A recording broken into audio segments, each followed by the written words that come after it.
as we continue to reflect, remember, rebuild. A New York One Town Hall meeting.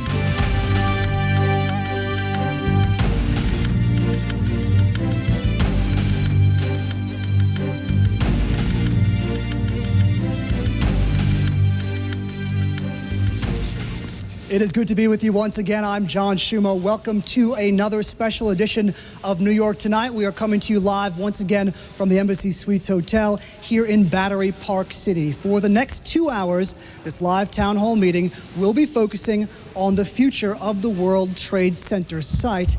By far, the issue we hear the most about from you, our viewers. Before we begin, welcome to our audience here at the Embassy Suites. Thank you all for coming once again. And welcome to our viewers across the country. We should point out this live town hall is being carried right now nationwide on C-SPAN.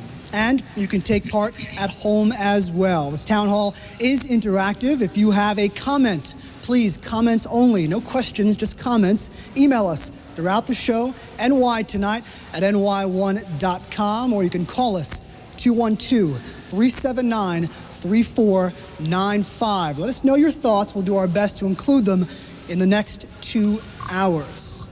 Thank you all for coming. Let us meet our panel. Welcome Alexander Garvin, Vice President for Planning, Design, and Development for the Lower Manhattan Development Corporation, henceforth known as the LMDC. It's much shorter. Thank you, Alex. In this role, Mr. Garvin coordinates the development plans for the World Trade Center site and the surrounding areas here in Lower Manhattan. Alexander Garvin is also a commissioner on the New York City Planning Commission, an adjunct professor of urban planning at Yale University, and the author of the book, The American City, What Works, What Doesn't. Alexander Garvin, thank you so much for coming. Thank you. We move on. Next to Alex is Guy Tazzoli, a 6-time nominee for the Nobel Peace Prize, appointed in 1962 by the Port Authority of New York and New Jersey as the director of the World Trade Department. In that role, he was responsible for the planning, construction, and operation of the Trade Center here in New York. Described by some as the Port Authority's visionary behind the building of the Twin Towers. Now retired from the Port Authority, Guy Tazzoli is currently the president of the World Trade Centers Association, a position he's held for 32 years. Thank you, Guy, for coming. It's good to see you again. Thank you. Monica Eichen, welcome, the founder of the victims' family group, September's Mission. Monica lost her husband, Michael, September 11th. He worked as a bond broker on the 84th floor of the South Tower. Monica is on Governor Pataki's advisory committee for the redevelopment of Lower Manhattan, is a member of the Family Advisory Council of the LMDC, as well as a member of the Coalition of 9/11 Families. Monica, welcome. Thank you. From Oklahoma City, we welcome Ken Thompson. Ken's mother was killed in the April 1995 bombing of the Murrah Federal Building. She was the last of the 168 victims to be identified. Ken worked in the development of the Oklahoma City National Memorial and is currently the Director of External Affairs for the Oklahoma City National Memorial Institute for the Prevention of Terrorism. Ken, thank you for coming. Thank you. Next to Ken, Raymond Gastel, the co-chairman of the task force for the memorial process at New York New Visions. New York New Visions is a coalition, it's a civic group of 20 architecture, planning, and design organizations representing more than 30,000 people. This group came together along with several other groups immediately after the terror attacks. They're working pro bono to address the issues surrounding the rebuilding of Lower Manhattan. Raymond, thank you so much for coming. Appreciate it. And joining us now is Tim Carey, the president and CEO of the Battery Park City Association. If you don't know what Battery Park City is, I'm sorry, Authority. For those of you who are watching us right now on C-SPAN around the country, we're here in Battery Park City, which is a 92-acre community here on Manhattan's Lower West Side. Battery Park City is home to the World Financial Center and almost 10,000 residences. Tim Carey is also a member of the board of the New York State Energy Research and Development Authority and a former chairman of the New York State Consumer Protection Board. Tim, thank you so much for joining us. And once again, welcome to everyone here. Thank you. If there are 100 people in this room, there are probably 100 different opinions on the future of the World Trade Center site. Everything from rebuild the towers, 110 stories, even higher, 112 stories, we've heard that, to let's not build anything at all. How about a 16-acre memorial park? We're going to hear a lot of those ideas during the course of the next 2 hours. And remember, what we do in the next 5 years will really dictate the future of our city for the next 500 years. This is an important decision, one that comes with emotion. So we'll have hopefully a constructive dialogue tonight. And we begin by opening up the floor to Alexander Garvin from the Lower Manhattan Development Corporation. Mr. Garvin, let us begin in general terms with a status update as it exists tonight on the planning process. Well, the first thing I'd like to say is that the planning process has been going on for months now. I see in the room not only Monica Eichen, but Jack Lynch, who are among our councils that are giving us advice. We're listening very carefully. That began at the very beginning of the year. We issued principles and a preliminary blueprint last April. We held a public hearing at Pace University, and that too was just the beginning, back in May. We issued concept plans this past June. 6 concept plans, rather July. There were 4,000 hits a second on our website. Our website is www.renewnyc.com. There's an exhibition at Federal Hall, which if you haven't seen, I urge you to go see before it closes at the end of the month. And the public spoke. We held a public meeting with 4,000 people discussing urban design. And the message came out, it's not good enough. We want something better. So we were listening. We're flexible. We changed our direction.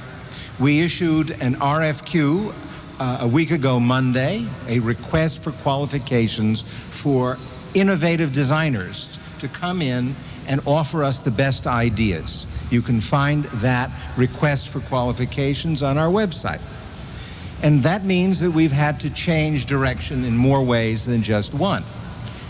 We are changing our schedule. We had announced previously that this September we were going to go from 6 plans to 3. Clearly, that's not going to be possible. We have slowed down some. We're going to see what these designers have to say. We're working with the Port Authority to devise a new program for the site. And we have brought in Anita Contini, our Vice President for Cultural Affairs and for the memorial process. And we've begun to mesh the process of arriving at a respectful and suitable memorial with the rest of the planning going on. And so I would say to you, this is a process that I am promising you will lead to a memorial that will make the nation proud, a revived Lower Manhattan that will make New Yorkers proud, and a symbol for the United States that will be a message to those criminals who try to destroy our democracy. Thank you, Mr. Garvin. The 6 plans, as you mentioned, were let's say universally panned, as that's a safe estimate. Was there a sense the night before they were being released to the public that perhaps this wasn't good enough, or was this always the beginning of the process? It was part of the process. It was part of the process. We took the program from the Port Authority and we asked 2 design firms to see what would happen if we laid them out on the site. And I think there's more than just it isn't good enough that came back. We were told by people they want an identifiable skyline back. They want projects that will respect the footprints. They would like to have a street grid, not just a superblock. They would like to have a variety of spaces. And one thing came out very loud and clear. The Memorial Promenade was very much admired by lots and lots of people. There were polls with more than 150,000 people. New York Post, it was running way ahead of all the other plans. Similar polls on CNN, on the Today Show. The public is speaking, and they are saying we want something great. And our job is to arrive there. But there are many people who have interests in this and many concerns, and that's not going to be an easy process. Guy Tizzoli, let's bring you into this conversation. You have been through this before to a certain extent, obviously not the same circumstances. Tell us what can you tell us about as far as advice is concerned, on what we should be doing right now as this process begins?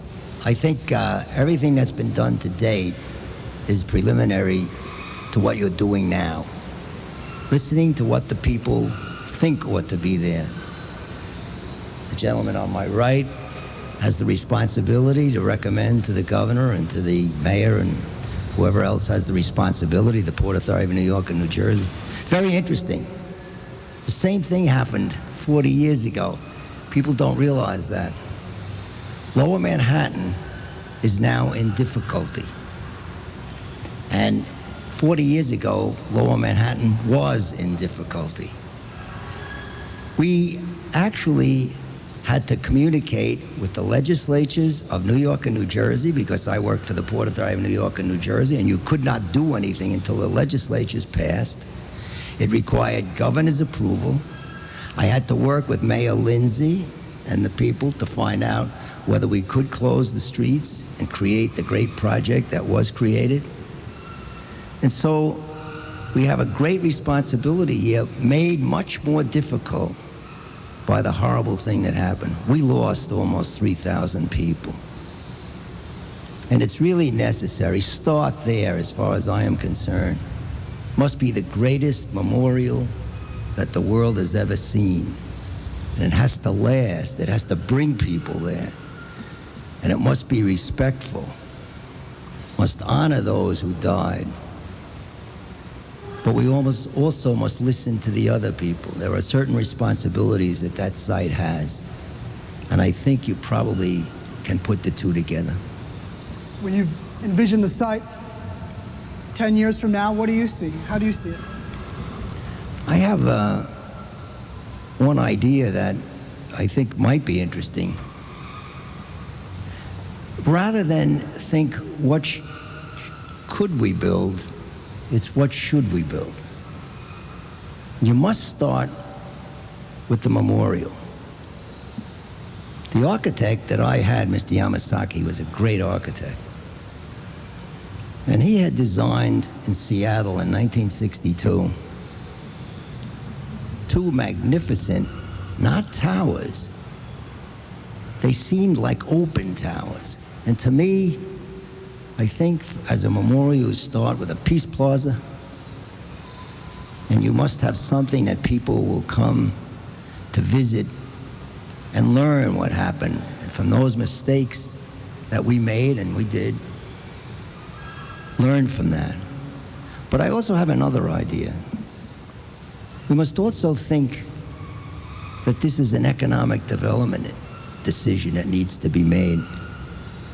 What is it that New York and Lower Manhattan does not have?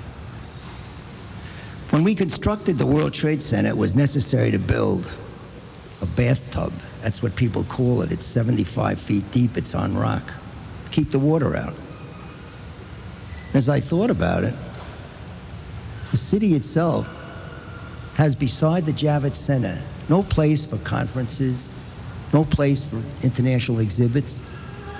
And so some portion of the bathtub ought to be used to bring economic development. If we can bring people to actually go to exhibits, go to these conferences, go to conventions, and use that site to attract them, that can be married with all the millions of people over the next few years that will come to visit the greatest memorial that God has ever seen.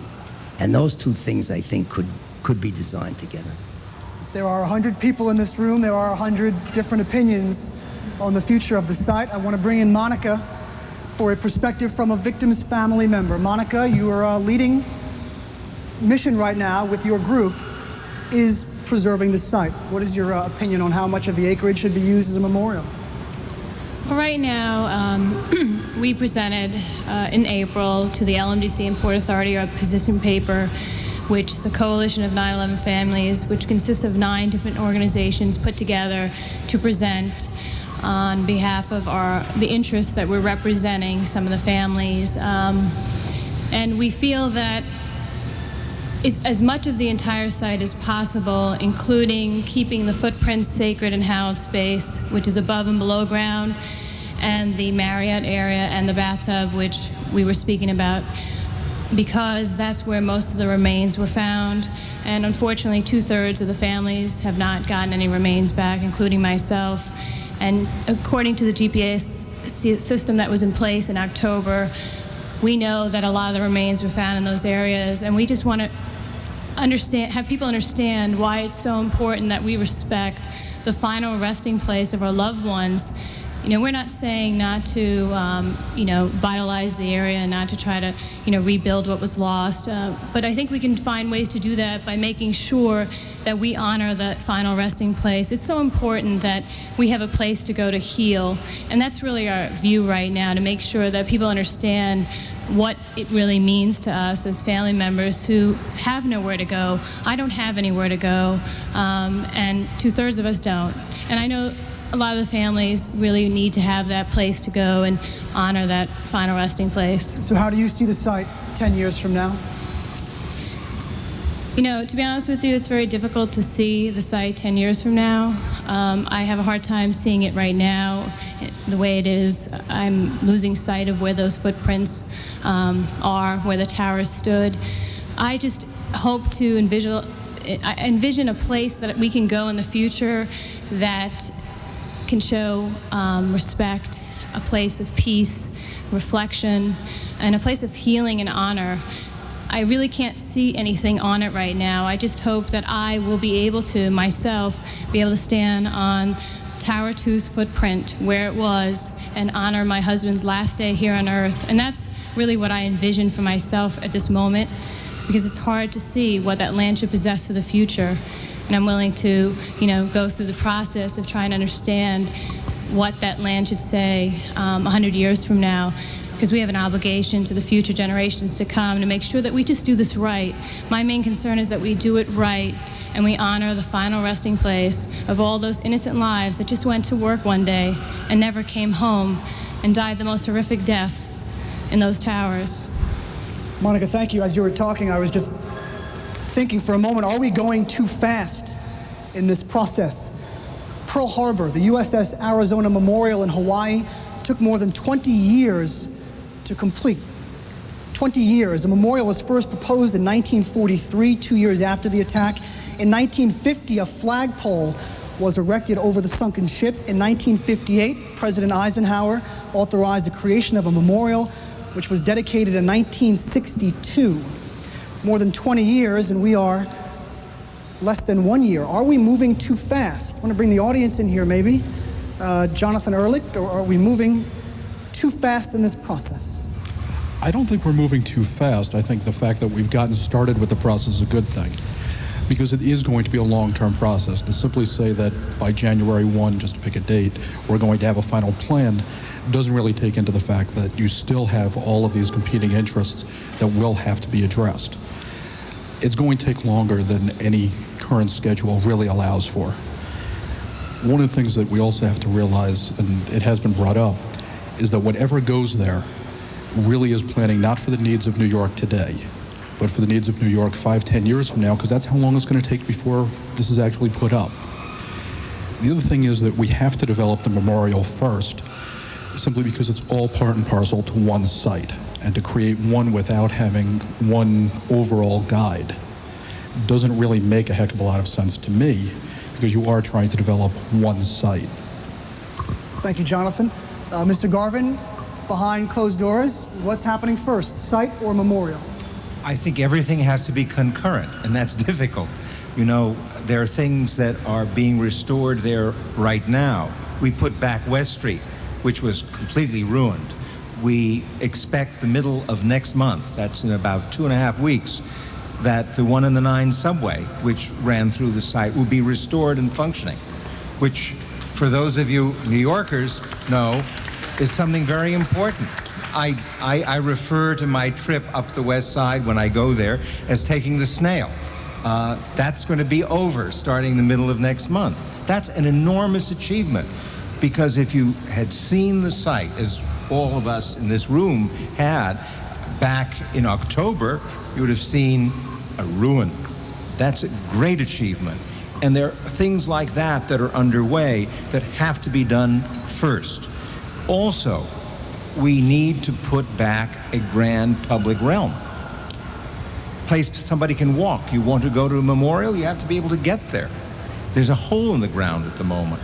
So there's a great deal to be done, and we need to think very carefully so that all the pieces can come together over a period of time, because it cannot be done overnight. As they say, Rome wasn't built in a day, and we're not going to finish this project in a day either. Raymond Gastil, let's bring you into this conversation. New York New Visions envisions the city as looking like what? Well, I think that the most important thing of the New York New Vision's perspective has always been to look at how the memorial will work with the city. That doesn't mean that to take away from the primacy of the memorial, but given the professional and sort of the formation of what the architects, landscape architects, designers, artists, and others who form the major part of New York New Visions, what they had, how they look at cities, how they look at urban design, that was always a primary concern. That doesn't just mean how it works, literally how the streets work and so forth. It's also how it works conceptually. How does memory become part of a living city? This is an important discussion which has begun. I know that the families are very involved in it, and I know that it's going to go further, and I actually have some confidence that Anita Contini is going to take it further. But the 2 points I'd like to make about this. One is to quote Pete Hamill, who has a beautiful line that I think connects to this issue of how does a memorial work in a city, which is, you honor the dead by loving the living. You honor the dead by loving the living. And for those of us who who believe that city life is about the most important thing that we can articulate, envision, help happen, to us, the most important way to honor the dead is to embrace the living in the sense of a living city. Now, there's issues of a living memorial, there's examples from around the world, and I think that what's exciting is that we're really trying to learn from all those, and it's clear that everyone involved in this is doing that. Explain living memorial, because we hear that frequently these days. Well, it's a tricky phrase. All memorials are living memorials. Even a stone cenotaph is a living memorial if people come to it in a regular way and it's part of their lives. But it's a term which is often used to describe a type of a program, whether it's an institute like the one that Ken Thompson's involved with, whether it's one which has sort of an interactive quality, whether it's an education mission. That's the way the term is often used. But of course, any type of memorial done right is a living memorial because it's part of the life of a city that's going forward. Let's bring our Lower Manhattan residents into the conversation. When you gentlemen want to stand up again, Tom, good to see you again. Battery Park City resident, when you envision your neighborhood 10 years from now, how do you see it? Well, hopefully not blocked off to residents, which it had been around the time of the site, which I understand it probably will be at the time of the anniversary. We would like for panels to include residents. We're very happy to see Tim up there tonight, who has helped us along the way. I also think some note should be made to the wonderful Irish Memorial, which is across the street, an inspiring memorial. If any of you have a chance tonight, I think it's important to go out there and take a look at what the Battery Park City Authority put in place there. It's a wonderful memorial. But what we're we're very, very considerate of the commercial tenants that were in the World Trade Center, those who had lost their lives. We certainly have some of those who were residents of Battery Park City, and we feel that is a foremost concern. Another concern are the children of Battery Park City and the fact that they've lost what really was an area where they went to shop and, well, to hang out. They really loved that area. They loved to see concerts there. It was a living area for them as well. When we hear stories about rebuilding a lot of Lower Manhattan, the idea of noblesse oblige comes into play, and the idea of possibly displacing businesses and other residents in order for this grand scale idea to come into play. We would like, personally, I would like the World Trade Center rebuilt, and I would like to see it rebuilt probably sooner, not later, and for everyone to come to consensus with the kind of taste that was put into places like the Irish Memorial across the street, and like the gentleman said before, finding the right architect to go ahead with planning and do it sooner, not later, and bring New York back, because we need the commercial residents, we need the memorial, we need all of that, and we need it soon to bring ourselves back to life in New York City. Tom, thank you. Is that a popular belief? We got some hands going up. Monica, why don't you stand up? Introduce yourself for us, please. Hi, my name is Monica Gabriel. I'm co-chair of the Skyscraper Safety Campaign. And I lost my husband, Rich, in the Trade Center. And I've been waiting a long time to speak to Mr. Guy Tazzoli. As we near the first anniversary, before we move forward on the rebuilding of Ground Zero, I'd like to ask you, Mr. Tazzoli, what was your plan to get those people out of those towers?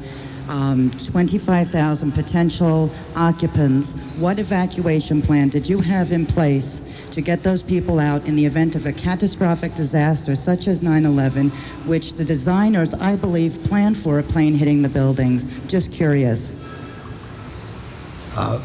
First, I don't mean to push the question off. Thank you, Monica. I retired from the Port Authority and operating the World Trade Center in 1987. I am now the president of the World Trade Centers Association all around the world. But we did have plans when I was there, and I'm sure those plans were continued. There were stairs that were destroyed. Question. This was an incredibly destructive act that no design could have prevented stairs and the sprinkler systems from being wiped out. The towers were designed for 707, only half filled with fuel. We did a computer survey on that study, actually, simulation, in 1963 before we announced the plan. And people don't realize that. This is the landing area of the New York area. Planes are required to fly at 200 miles an hour or less. In 1963, the largest plane extant was at 707. The computer simulation at 200 miles an hour would have prevented the towers from falling down. The explosion would have destroyed 7 floors on the outside wall. The architect built it that way. So, a terrible thing happened. We did not contemplate, nor did any of the public authorities or security people ever contemplate what happened. So you cannot design buildings for 767s traveling at 500 miles an hour, intent, filled with fuel. That's what happened. The plane did not exist. Did not exist. Monica, your response to that? Yeah, my response to that, Mr. Tazzoli, is that the stairwells were constructed of gypsum board, not concrete, that there were 3 stairwells for 25,000 occupants. The stairwells did not go straight down. There was no evacuation plan in place. There were fireproofing problems that I believe you, working for the Port Authority, would know had problems and were in litigation, and I believe the Port Authority won the case. There were problems. There were design flaws. The buildings were unorthodox, to say the least. And before we go forward in any building, we must put life safety before economic considerations at Ground Zero. We cannot have another catastrophic event such as this occur, not just from a plane, but from a fire as well, okay? And in order to do that, we must build down there to the highest standards possible. We must exceed, and I don't know what you were thinking about, building towers that were to be the tallest towers. Monica, I'm going to stop you there because we're going to keep this constructive, and with all due respect, Mr. Tazzoli, you don't have to answer the question. Nobody is angry at you. There are 19 hijackers who I think deserve our anger first. We're going to take a break. We'll be back in 2 minutes. Stay with us.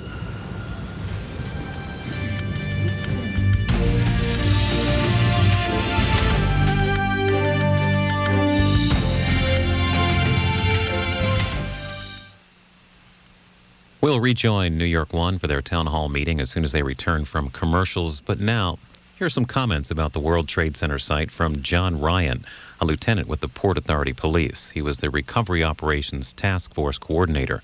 This is from January.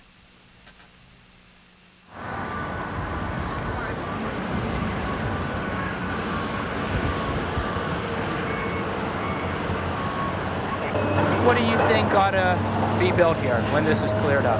Well, I've heard talk about all different things there, but I think the focus needs to be on a memorial, and I mean, maybe on a perimeter they could do something else, but I think the site itself needs to be maintained as a memorial.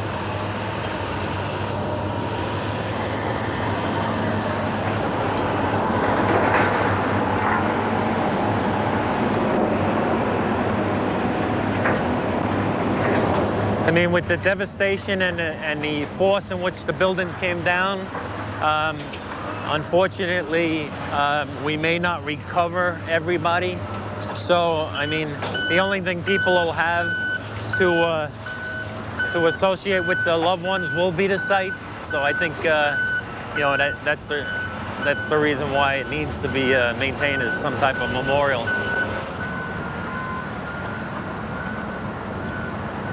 A year from now, if you're done working here, what one or two memories do you think you'll think of first? Of course, the first one would be the great loss of life that occurred here. I mean, people that I knew, people that I didn't know, whether they be civilians, police officers, or firefighters, or, you know, just in general. And then the second will be how the different people from different agencies have pulled together to try to recover people in as a dignified manner as possible.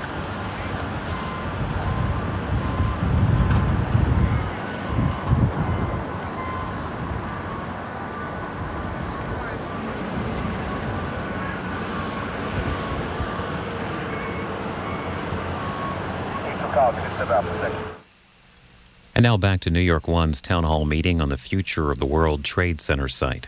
We rejoin it in progress.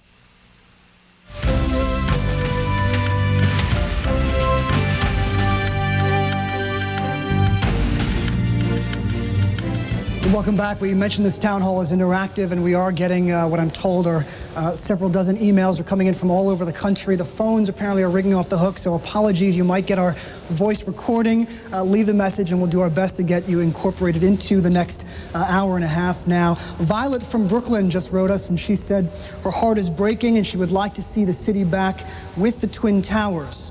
Apparently, that's something we're hearing a lot of right now. We received also an email from Virginia, who's watching us right now in Maine, and Virginia wrote she wants the towers back exactly the way they were. Thank you to our viewers who are watching all over the country and continuing to email us. Sir, why don't you stand up? You were clapping when we mentioned the rebuilding of the towers exactly the way they were. What is your name? My name is Ron DeVito. I co-founded Team Twin Towers. And Ron, your thoughts? Why rebuild? A number of reasons. The first reason is if we don't rebuild, we might as well give the land to bin Laden on a silver platter. Not rebuilding is tantamount to doing that. Number two, if we don't restore commerce to Lower Manhattan, the economy of Lower Manhattan is going to be destroyed. Right now, at the site, the only thing people are buying is schlock from unlicensed vendors related to the attack. Legitimate businesses are hurting. The whole economy is hurting. Ron, here come the questions that you can expect. Perhaps you've answered them before. Who would work in the 110th floor of that tower? Look around the room. You see people here. I would have no problem with my wife or any loved one being there. And I received an email from Arthur Vignapiano. He is a Port Authority worker. He couldn't be here tonight. He got out, barely made it out alive. He not only wants the towers back, he would be the first to ride to the top. And his co-workers feel the same way. And Ron, the other question that we often hear is, if we build the towers back, will they not become simply a target once again? You cannot walk 2 blocks in this city and not find a target. The city's full of targets. The whole country's full of targets. If we take that tack, Bin Laden and his thugs live and work in caves. Are we going to do that? Should we live and work in caves? The Sears Tower is still standing. The Empire State Building is still standing. Should we pull them down? Ron, thank you. Thank you. Monica, you're shaking your head. Would you like to comment? I just want to comment on 2 things, 2 responses to the towers being built. One is the psychological impact it would have, where all of us would go running back looking for our husbands, wives, sisters, brothers, aunts, uncles, cousins, anyone who was lost. I'd go running back to the 84th floor of Tower 2. It's very difficult for me to even see a picture of the towers now, because I keep wondering, was my husband there that day? And what was he thinking? What was he doing? He loved his job. So it would be very hard for us to have to see those towers be rebuilt. I'm also against anything being built without meeting the safety standard codes, which the people are fighting for. Skyscraper safety, Sally Reaganhart, Monica Gabrielle. They deserve a lot of credit for their hard work in trying to make sure that the buildings are safe again. How can we reconstruct what was lost when they're not safe? And until they are safe, rebuild. Do what you need to do, but do they have to be on the site? Do we have to have 2 towers?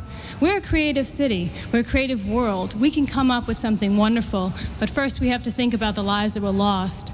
And I'm not against buildings. I'm just against buildings that are not safe, where innocent people died in the worst horrific deaths, entombed in their own graves. And we need to think about that, where people were alive as those buildings fell down, and what they must have went through. And those people that were on phones with family members until the very end. We need to start thinking about human loss and stop thinking about the money. That's not important right now.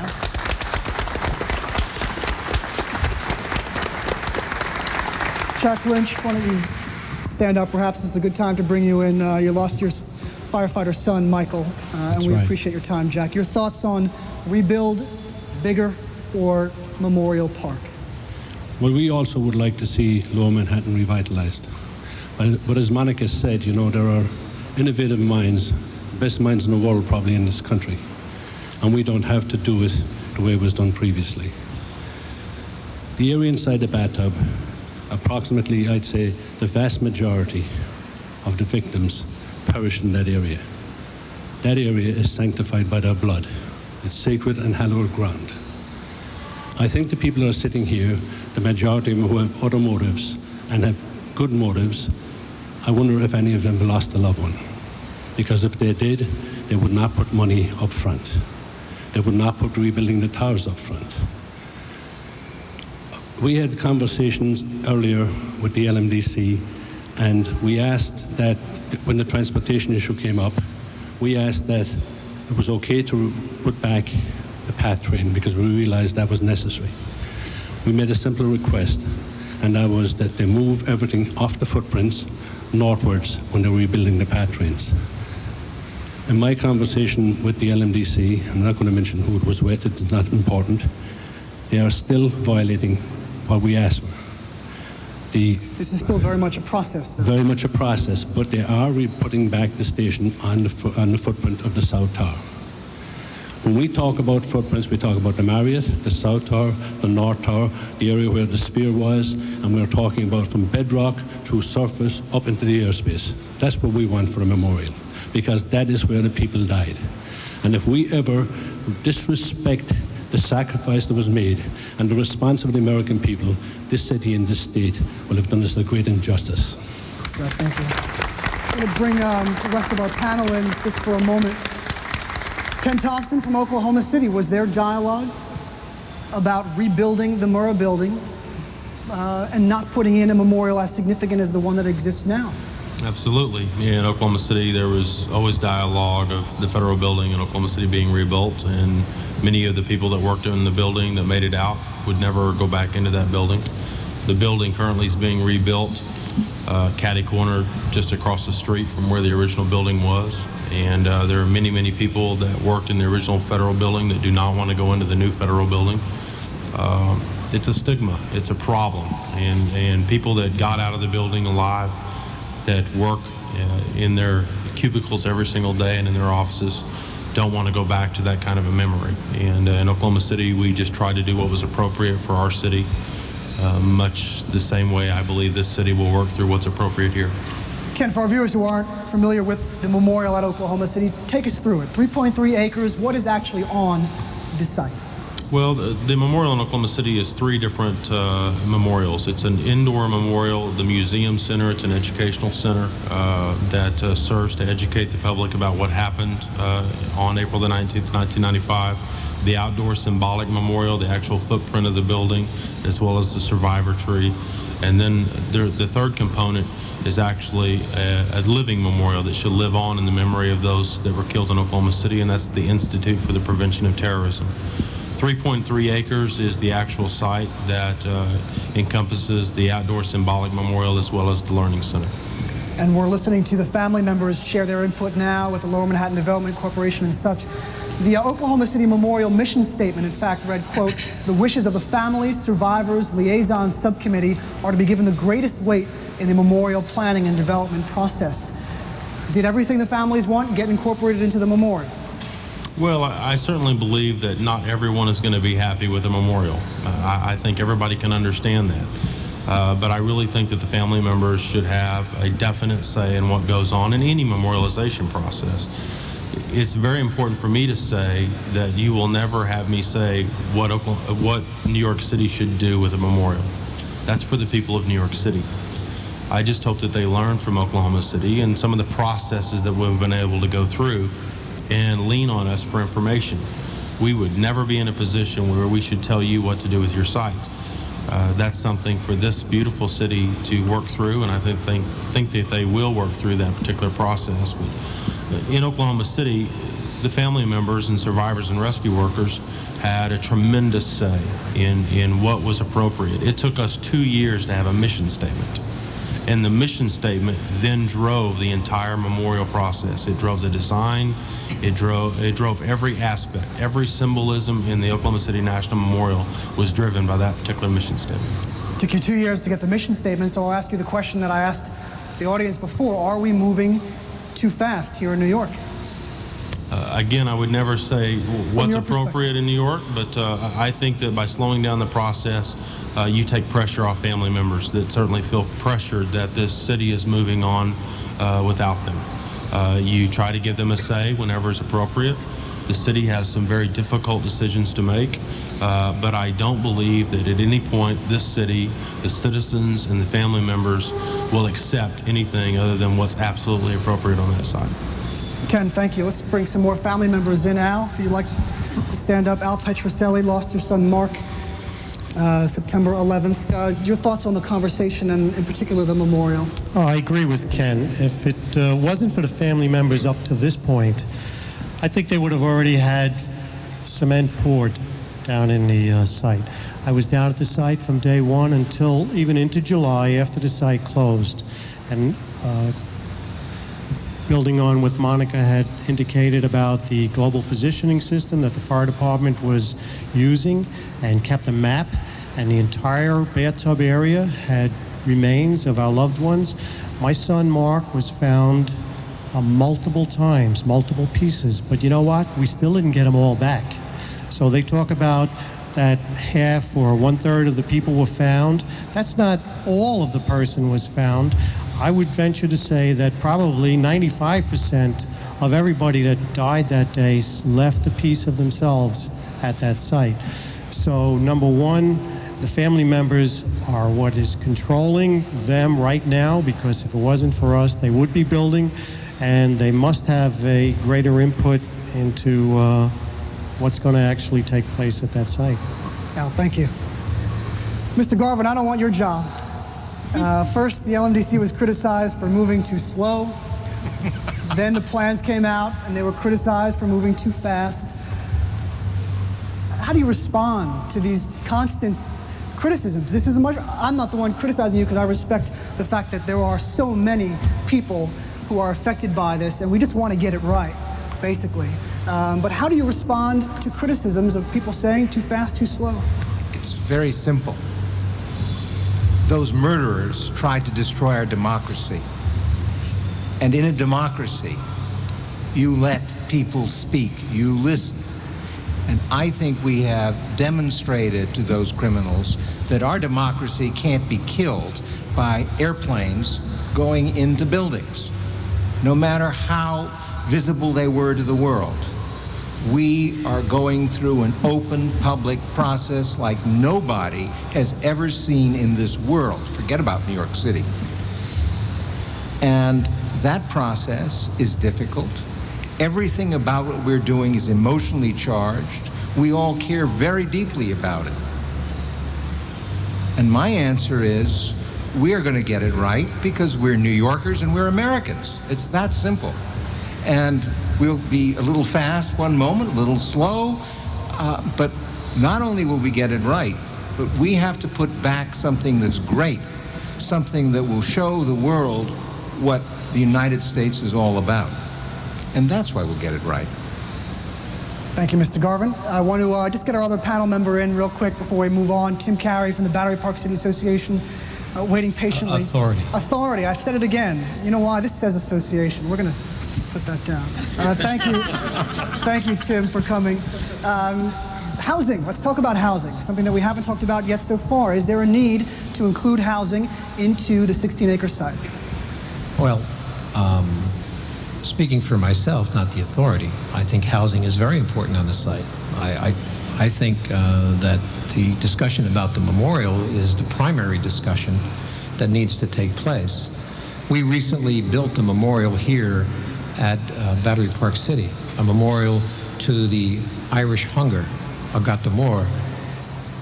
It's 150 years since that tragedy took place in Ireland. Over 1 million people died. Over 2 million left Ireland for parts unknown. Many, over 800,000, came here to New York City. Some of them were my relatives. It's over 150 years before anyone remembered those people. But we developed a process to make that happen and to do what I think you've already heard here tonight was right. And that process consisted of copying to some degrees what they did in Oklahoma City and what had been done in other places around the world. We developed a process so that we could have input from a large number of people to develop a mission statement and goals from which an artist could hold a competition. And we held a competition. We started looking at the work of 150 artists and got down to 5 whom we gave stipends. And those 5 artists created what they believed was their vision. And Brian Toll, the wonderful artist who created our Irish Hunger Memorial, was able to build a living memorial in every way, which is not only tied to the history of the hunger and the event that allowed a powerful nation to use hunger as a political weapon and drive people off their land, but also it's dedicated to world hunger today. And we are working with the United Nations to develop a World Hunger Educational Center as a part of the memorial. And I think what's very important for the memorial is that type of a process takes place so that everyone involved has the ability to do what they did in Oklahoma City, and that is to have a say in the process. And then once you have your mission and your goals, it's really to leave it to someone of vision, some artist, like we did with the Vietnam Memorial. As a Vietnam veteran, when I first heard that Maya Lin was given a commission on the Vietnam Memorial, I didn't know what was going to happen.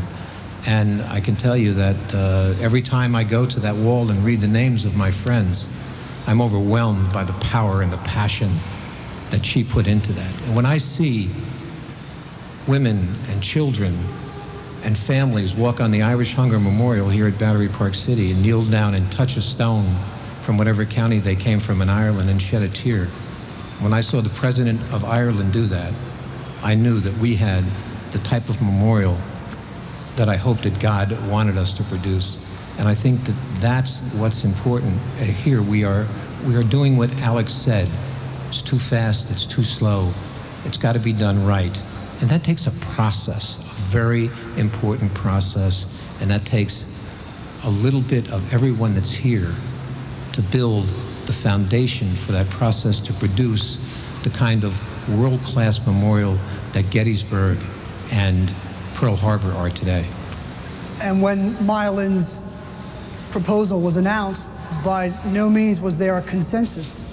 I have some quotes here from some criticisms back in 1981. It was a black gash of shame and sorrow, a tombstone, a black scar in the earth, a black flagless pit. It was called dishonorable. It was attached as being unheroic, death-oriented, and intentionally not meaningful. It is now, well, you finished that sentence, what it means to all of you here today. What would you like to see? Let's open this up more to the floor. What would you like to see as New York City's memorial? Stand up and just introduce yourself for us. Yes, hi, my name is Susan Kingsland, and I work in downtown Manhattan. One thing I do is coordinate an employment program, and I'd like to speak to several issues that have been raised. One of them... Susan, the question is about memorial. Yes, what would you like to see about that's been raised several times. What I'm saying is that in terms of what one panelist mentioned about a living memorial, I think we need to link what a structure would be like in terms of an open space or water or a fountain, other things that were mentioned today and also at the Listening to the City event that I attended in July, to also look at ways that we can work with the community in terms of the housing issue or other issues that surrounding communities feel that they have been not involved in the process. And I think part of memorializing an event is also supporting what the other panelists mentioned, is how we're treating people who are here now is really one way to honor people who are no longer here. So I think in terms of how the process that is allegedly open and democratic, it's unfortunate that the representative from LNDC has referred to murderers and criminals. It's really not about a memorial that's going to be vengeful or serve for any kind of revenge. It's really something to look at something positive, something towards peace, something that will bring communities together that have been fragmented in this process, that have not been heard.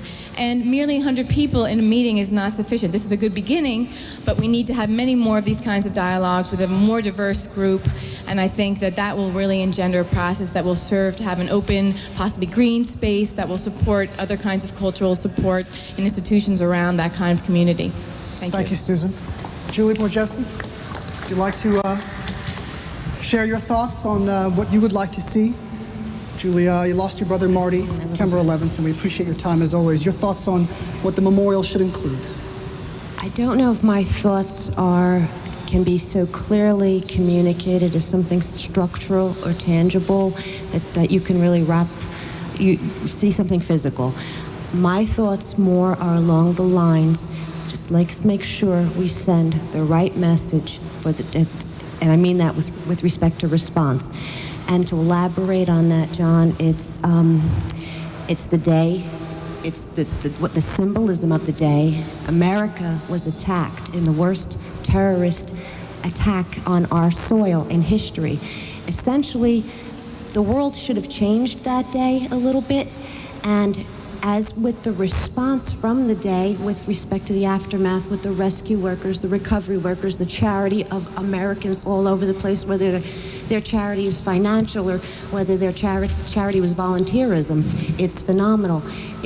We're writing the history. We're continuing the legacy in a sense because we were attacked, and now I think that attack, that kick in the teeth, jump-started the pursuit for peace. So my vision then, John, is I think that this response, the memorial, whatever's to be done with the site, is a continuation of the response. I really think we need to think through the response, and we're writing history. Let's write it right the first time and send the right message. Julie, thank you. And good luck to you. Nicole Petroselli, you had your hand up. Hi. How you doing? Your thoughts, Nicole?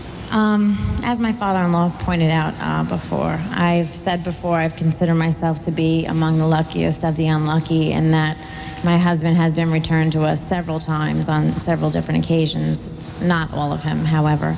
My question really is for Monica. I know that Monica and Louise Lopresti and others have been researching the issue of sacred ground in other countries, and I was wondering if she could expand on it for us. Monica? Doing some research and being able to incorporate what's going on here with the memorial process and looking in other cities and countries, you really realize that this has never been done here. You know, this has never been done where we're trying to incorporate a memorial into a living space where people are going to work, visit, commute, and try to live. And I found that, you know, we have to really figure out how we're going to determine what's sacred and hallowed space by looking at other cities and countries and how they've done it. Like, good example, Oklahoma City and Hiroshima, they respected the grounds and they tried to interpret it the best way they could by defining what is sacred and hallowed space. And unfortunately here, in the last 11 months, almost a year now, I've been trying to figure out what defines sacred and hallowed space, and we haven't been able to define that. And I find that really odd, because in every country I've spoken to, every city that has had this happen, they've said that that would be defined right away as sacred and hallowed space, where people are sacrificed their lives and become casualties of a horrific event. And here, it's not that. It's very different. And all we're asking, since people don't want to respond to that and acknowledge that this is sacred and hallowed space, we just want to define it in the right way and making sure that we respect the final resting place and use the GPS system to be able to distinguish that. And with the transportation issue that Jack Lynch brought up, all we're asking is not to not do it. We're saying, could you just move it north and be mindful of, like, looking at other countries. For example, Rome, they have the catacombs. Nothing is straight in Rome. None of the train lines are straight. Everything is zigzag because they respect the catacombs, the final resting place of the lives that were lost there. And they do that in Paris as well. They do it in Athens. So they do it all over the world, and we can do that here as well, and it's so important. No decision's been made yet, though, Monica, to build on the footprints. Is it time to just let the process take its course? And we're just trying to present our position on that and be mindful of our concerns and respect the final resting place. We're not saying decisions have been made, but they are going forward. The train has left the station and they're moving forward. But we're the conductors of the train. We can slow it down and make sure that our voices are being heard. We're just presenting that as a fact that we need to acknowledge the final resting place. And a lot of people have issues. They don't understand the footprint that we mean above and below ground, where the final resting place of our loved ones were found. And that's what we're saying. We're not saying not to do anything with transportation. We're just saying be mindful of moving it north and respecting it, looking at other cities and countries and seeing how they do it. And that's really the issue, because we haven't been able to define sacred and hallowed space here. Ken Thompson, we're under a minute before a break. You have the floor. Well, I just think that it's important, as far as Oklahoma City is concerned. The original footprint of the building is sacred ground to us in Oklahoma City, and that is the place where I go and think about my mother. There's a chair there with her name on it, and for the few people in the audience that have been there, I think they can understand what we tried to get done. But I don't go to the cemetery to talk to my mother other than to leave flowers there. I go to the memorial. The memorial provides hope. It provides peace. It in a sense calms my soul, and that's what I think we tried to do in Oklahoma City, and I think that that's why it's so important for many family members there to have the footprints of the building to be such an important part of the memorial process. Ken, thank you. We need to take a break. More from the Embassy Suites Hotel after this. Stay with us.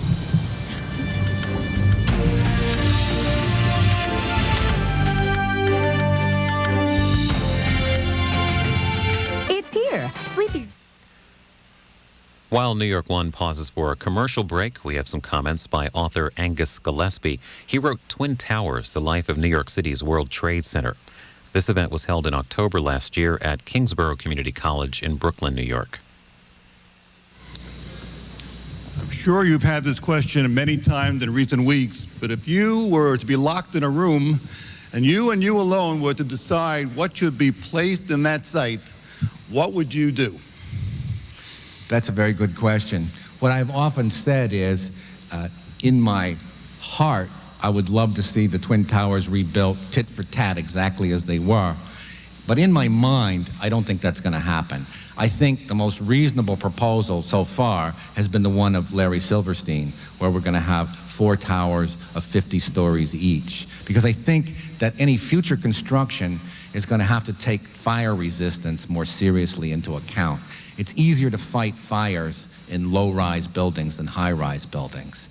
Perhaps, alas, I say this with great pain, the era of the heroic skyscraper is behind us. And before we get back to New York One's town hall meeting on the future of the World Trade Center site, here's a quick look ahead. At 10 p.m. Eastern, we'll have tonight's debate between Representative John Sununu and Senator Bob Smith, who are running against one another in New Hampshire's GOP primary for the Senate. Bob Smith's been in Congress since 1984, the last 12 years in the Senate, and John Sununu's been in the House since 1996. The primary's on September 10th. I'll show you a couple of their campaign commercials that are currently airing in New Hampshire.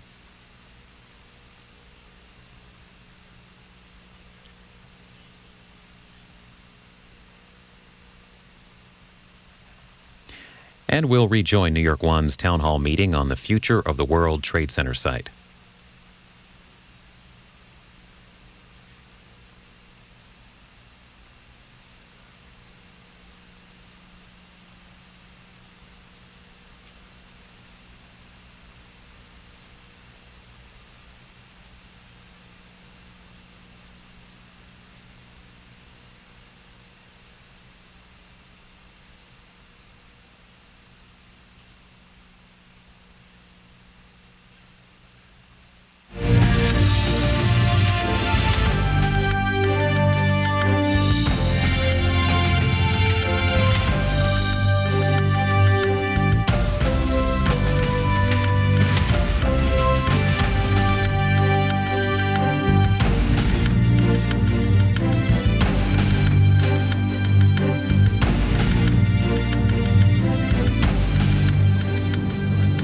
Welcome back. We are with you until 10 tonight. Once again, we're coming to you live from the Embassy Suites Hotel here in Battery Park City. We're talking about the rebuilding of Lower Manhattan, the World Trade Center site, all 16 acres and beyond, including the memorial. We want to bring in now Mike Wallace, who was a panelist with us last week, Pulitzer Prize winning author and a historian, a CUNY professor as well. Mike, your thoughts on the conversation so far?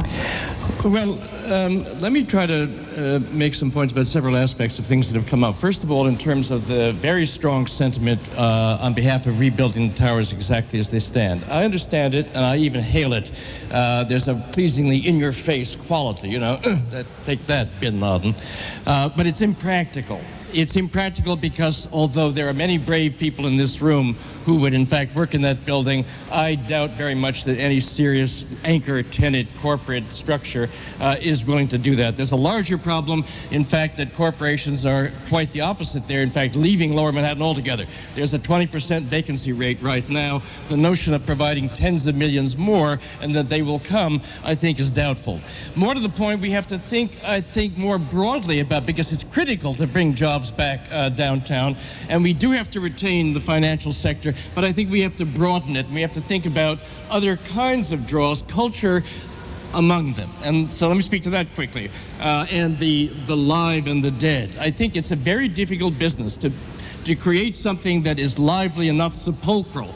But I think New York City has in its own history some examples of that. Take Greenwood Cemetery in Brooklyn, which was our Central Park before there was a Central Park. It was one of the first great urban rural cemeteries in the country. It had many of our most honored dead, DeWitt Clinton and so forth, but also it was a place that people went on Sunday afternoons. They brought picnics, they looked over the bay, they dwelt on mortality, and they had a good time. Think Union Square. In the immediate aftermath of this horrible event, people didn't feel that talking to one another on the internet was enough. They wanted to get together. They wanted to hang out in physical space. And I'm sure most people who rallied in Union Square to talk, to sing, to discuss, to have up posters, had no idea that as early as the Civil War, that was one of the city's great gathering spots as well, all the way through most of the 20th century. Bring some of that, piece of that back. I don't know how to do it, I'm not a designer. Bryant Park, a gorgeous little oasis up on 42nd Street, where people who live in the area, work in the area, can come, can lounge, can flirt, can be with one another. But how do you fold in the memorial quality to that? Well, again, I'm not a designer, and Mile Inn is wonderful, but I think we have an opportunity to think 21st century and to use new kinds of technologies to remember. Wouldn't it be interesting to have, for instance, either around the site or in a visitor center, touch screens that you could punch and you could, in fact, call up the image, the memory, the history of both victims and firefighters and the like. It could have their individual photographs. You could have the missing posters that came up. You could have home movies that family had taken. You could have videos about the events that day. You know, you could make it a living even memorial. Last 2 points. In terms of making the site more itself of a cultural draw, it's going to be a spectacular visitation place. I myself would like to see a shard from the tower there. I think nothing is more eloquent than a piece of an actual artifact. But I'd like to see 2 institutions. One of them I tentatively call the International House of Culture. We can come up with a name probably somewhat less redolent of pancakes. But what it might be would be a center where you give residencies for 2 years to artists, scholars, poets, playwrights, movie makers, etc., to come for 2 years with an emphasis on people representing cultures currently in conflict. So if you have an Indian, you have a Pakistani, if you have a Palestinian, you have an Israeli. And these people work together, they produce works individually and cooperatively, and then you have a series of performance spaces, an artist gallery, a auditorium, a cinema, etc., where in fact the public is invited in to see the fruits of cooperative cultural work. I can't think of anything that would be more fittingly an antidote to the kind of, you know, intolerance that led to this event. And then finally, I would like to see, and this is somewhat special pleading, I'm a New York City historian, but I think it would be wonderful to have down here the Museum of the History of New York City, a New York City History Center that would cover the entire sweep of the city's 400 years, with also some particular attention to the history of Ground Zero, so that it would be fit in not as an isolated fragment, but as part of the great long sweep of New York's past into present. Mike Wallace. Thank you. I'm surprised there are so many hands up after. Who wants to follow that? That was Mike. Okay, why don't you stand up? You've been waiting patiently. Your thoughts? Mike said something that is disturbing to me, which is the museum. If you look on the LMDC's early plant, that museum wipes out 2 blocks, one of which contains my home. What a lot of people don't understand that I'd like to address to all the panel is I'm lucky. I didn't lose a loved one. I didn't lose what you've lost, but I lost my home. We're still displaced. I lost my business. I lost my studio. I lost my neighborhood.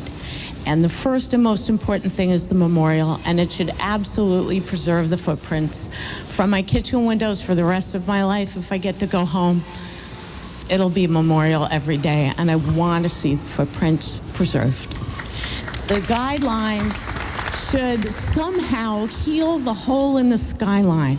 I have such an ache every time I'm out of the neighborhood and look and don't see some beacon that says it's home.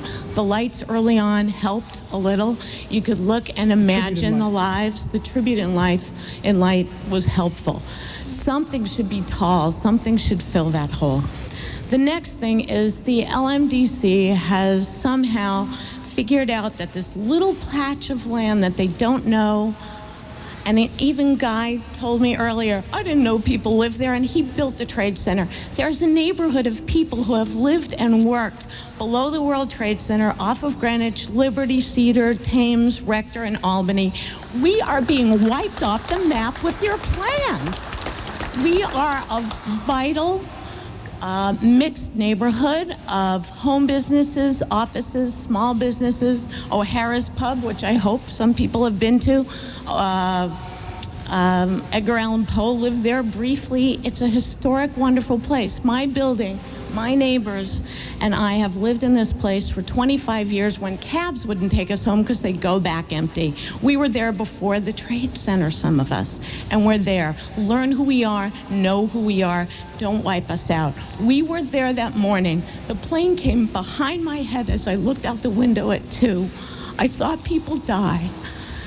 Don't throw me out of my home. You said, Mr. Garvin, that the criminals tried to destroy our democracy. Well, the only one trying to destroy my block and my neighborhood is the LMDC. And if the governor and the mayor and the LMDC can't preserve the people who built that community and who saw people die and who will remember that day forever, they're not doing their job.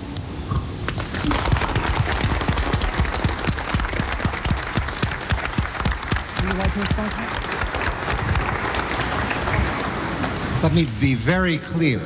We want to take what is in the neighborhood south of Liberty Street and make it stronger. We are not trying to destroy it. I'm sorry, but there are 6 different plans by different architects. One of the 6 takes down that block. The others, no, let me finish. All the others show an orange configuration. We assume that the buildings on Cedar Street that have been converted to residential use will remain so. We assume that the people who live there will continue to live there. That's simply a convention of showing things as residential. That will be continuing conversions, and if I can do anything to increase the amount of conversions to live, work, and to residences south of Liberty Street, I'm going to do that. And the LMDC is working very hard to find ways that will encourage more people to move in. And one of the things that can happen, and you will see in most of the schemes, Greenwich Street going through from Tribeca to your neighborhood. Now, one of the things that then happens is people can walk down there, and maybe some of the jazz clubs and the restaurants that are in Tribeca will find the cheaper rents in your neighborhood attractive on the ground floors, not where people are living. And maybe some of the office buildings that aren't fully occupied at the moment can be converted more quickly than they would have been with just the help that currently exists under 421G. Quite the contrary. I agree with everything you said. And we're going to do whatever is necessary to achieve exactly what you're looking for. There are 2,000 households that live in the neighborhood you're talking about. I hope that 10 years from now, that's going to be more than triple that. And I think it's possible. I think there are things that we can do. For example, connecting up with Battery Park City. The Grand Promenade that's in one of the schemes will allow people to walk across to Battery Park City easily. And the neighborhood that already exists in the southern part of Battery Park City will become part of the collection of people who use the stores. And maybe you can get a larger grocery store than you have there now. And there are any number of things like that. So I urge you, don't assume because in one scheme by one architect, they tear it all down. No, I apologize in advance. We could have drawn that much better. We could have asked people to draw it more effectively. You will also see that 90 West Street is showing in a number of those plans as a renovation for apartment living. There are a lot of other things like that we can do. And south of Liberty Street is going to be something that we spend a lot of time on. There are problems that you have there. There's all of the air pollution that comes out of the entrance to the Brooklyn Battery Tunnel. There is a parking garage there that removes opportunities for people to live. I promise you, we are working on that. We will continue to work on that. It is a very important part of making a whole neighborhood and reconnecting the former World Trade Center site with the neighborhoods that are there now and that are in the process of developing. So I'm sorry if you misread our intentions. I am now clarifying them and straightening them, and as we go forward, we will do our best to avoid such misunderstandings. Thank you, Mr. Garvin. Mary, I wanted to move on a little bit away from the RFPs and get back to the memorial if we can. We're getting emails coming in by the dozens, and they're coming in from all over the country. I do want to read one from Mike from Nebraska. Mike just wrote us saying, keep in mind, it's not just New York's memorial, it is a United States memorial. And Mike from Nebraska continued to write, all Americans want to come and visit it, so we should keep that in mind as we move forward. Hello, Pearl. You're raising your hand at me. Why don't you stand up? Pearl was with us last week, one of our youngest audience members here today. Oldest. Oh, I'm sorry, oldest.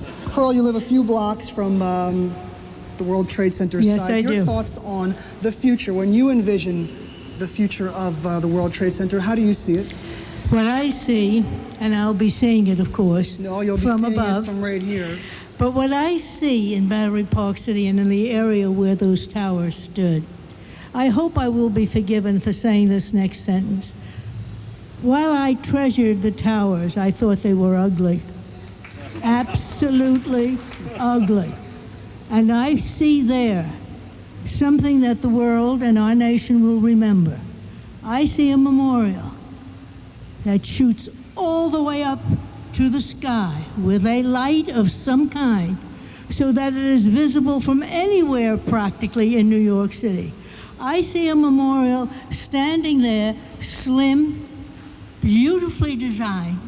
I see a memorial standing there that will be truly a memorial to the people whose lives were lost, in the sense that this particular section, this memorial, will have in it a place for the, first of all, of course, the listing of the names of the people who have gone on, but not the way the Vietnam Memorial is, in a way that distinguishes them, either by groups or by some sort of decorative symbol, some symbol that will make each name stand out.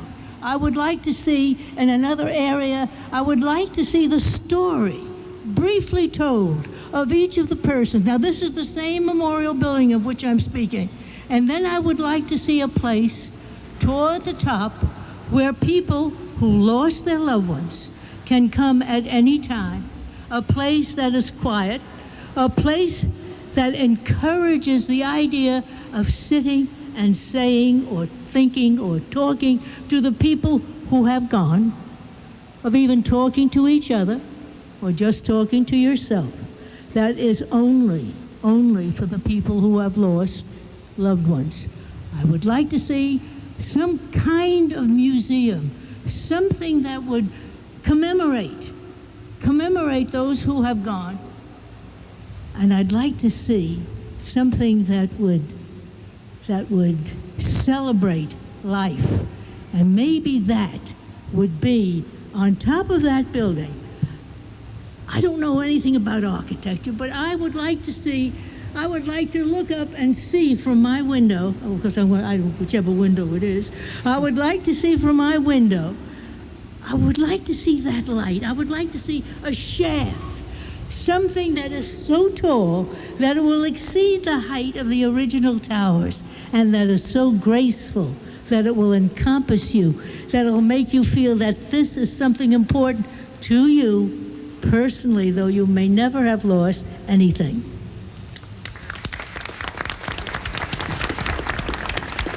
Thank you, Paul. As always. Well, we're going to kind of move on a little bit. Oh, I don't want to say no to Pearl. Pearl, sure, stand up. I wanted to say thank you. Thank you to the people who put this on. Thank you to this young man who's really worked like a son of a so-and-so. And he's so smart about whom to ask to speak. You got to give him credit. I'm glad I asked you to stand back up. There you Thank go. you, Pearl. Let's move on. It's very sweet of you. Thank you. Sir, why don't you stand up? You've been waiting patiently. Charles Wolf, introduce yourself for us. Hi, my name is Charles Wolf. I lost my wife, Catherine, in the World Trade Center. She was on the 97th floor of Tower 1. And Pearl and I were at a meeting together about a month ago, and you picked up on the idea that I threw out there. And I think that succinctly, what I'd like to see in the memorial side of things is a public memorial and a private memorial, because the public has a different set of needs than us. I'm in the same boat that Monica is. Nothing has come back. I don't expect anything to come back because she was one of the people who was directly hit by the first plane. So I don't expect anything to come back. And there's a lot of us in that boat. But we have a different set of needs that only we can understand. And there needs to be a private area that will be for the family members for the next 50 years and their descendants for the next 50 years. Because as this gentleman from Oklahoma said, this is the graveyard. This is the gravestone, okay, for all of our people. And this is not something that we ever can expect the public to fully understand. All we expect them is to respect it. Now, personally, I want to see a set of towers back up there. And that's okay if someone disagrees. Monica, maybe you don't want that, but that's okay, okay? Because you see, we're, from a standpoint of memorializing, we are still very, very early on in this game. Very, very early on. We have thousands of body parts sitting in trailers down at the medical examiner's office still to be DNA assayed. And here we are trying to figure out what we're going to do. From the human standpoint, we are way ahead of the curve. We are too early, as this gentleman from Oklahoma inferred without saying it. We need to slow down on that part.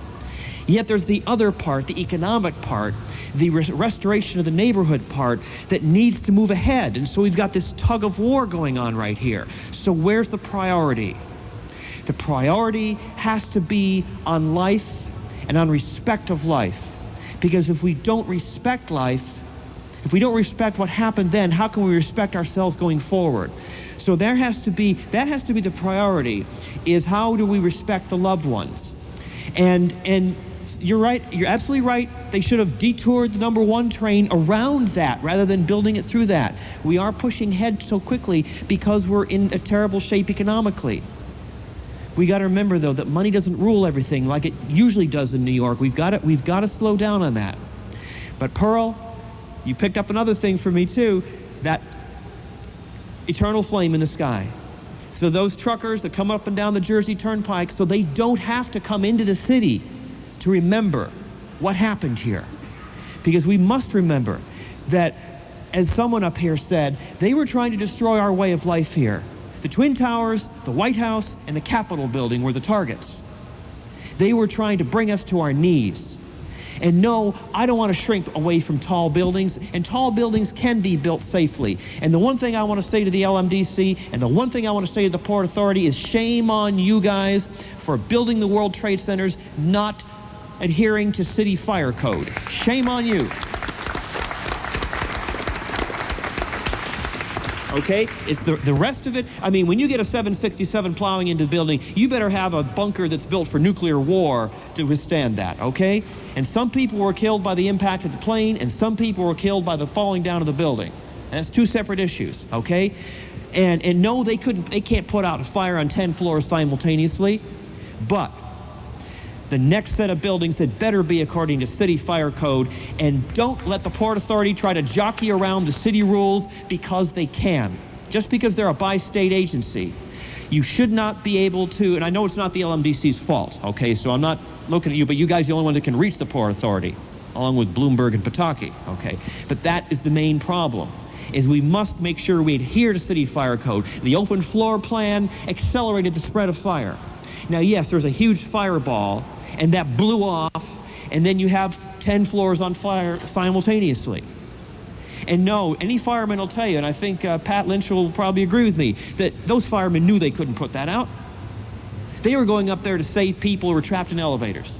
They knew they couldn't have put that out. In fact, Chief Daniel Nigro, when at the scene, thank you, Charles, said when he looked up that you couldn't put this fire out. That's what they said. They said they looked up and they said, there's no way we're going to get this fire out. So it was very much an evacuation process. So the people above the crash line, they were probably doomed. There's no way to get to them. All the stairways were wiped out. They were doomed, okay? But we got to move forward, and we have to learn from that. And just make sure, because yes, we've strengthened cockpit doors, so that kind of a scenario is very, very unlikely. Tall buildings don't kill people. Hijackers killed people. That flight flew right over my apartment. I live in Greenwich Village. It flew right over my apartment building at 900 feet, flying 500 miles an hour. I'm a pilot, and I know the sound of trouble. Okay? And I've had to force myself to look up to airplanes, and I did it by saying it's not the airplane, it was the pilot flying it. So remember, it wasn't the airplane, it was the guy flying the airplane that killed our people. Thank you. We'll stay on the building safety for a moment. Sally Regenhard, founder of the Skyscraper Safety Campaign. Sally. Yes, good evening. I'd like to show you a picture, and I'd like everyone to take a look at this picture. This is my son. This is probationary firefighter Christian Michael Otto Regenhard, a graduate of the Bronx High School of Science, who also got into Stuyvesant High School and Brooklyn Tech. A member of the Marine Corps, 5 years serving this country as a United States Marine. He was a probationary firefighter on 9/11. He graduated from the Fire Academy only 6 weeks before 9/11, rather. I'd like to ask you, and I'd like to say today, and I'd like to address my comments to Mr. Garvin and Mr. Tozzoli. I agree with what the family members and certainly Monica and Jack Lynch has said regarding the memorial. But you know, as far as the redevelopment of the World Trade Center goes, it's not an issue of how tall the buildings are or how big the buildings are. It's an issue of how safe the buildings are. And I'm going to challenge you on the LMDC to build buildings that comply with the highest possible standards of safety, quality, security, and code compliance. You know that the former World Trade Center was built with total immunity against one single federal, state, or city building code or one single fire department code. That is an abomination.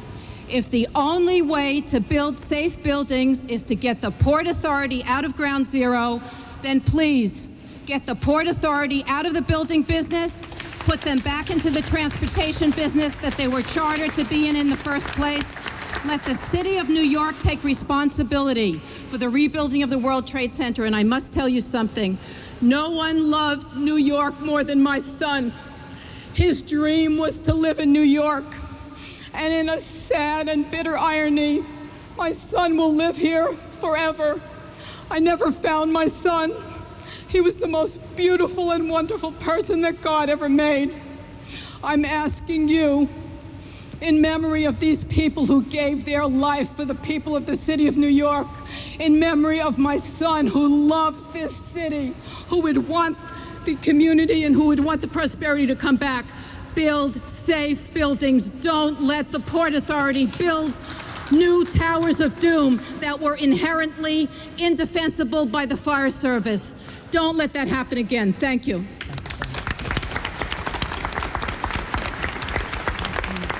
Would you like to respond to that? I would. And then we'll take a break after that. Mr. Garvin? We accept the challenge. When we issued our principles and blueprint, that was one of the elements, and that's not good enough. We also have to design buildings that are environmentally sustainable, not the kind of buildings that had been built 100 years ago, but ones that are ready for the 21st century and that are environmentally sound. And not just that, they better be great architecture, too. With that, you can applaud. It's okay. With that, we take a break. We'll be back in 2 minutes. Stay with us.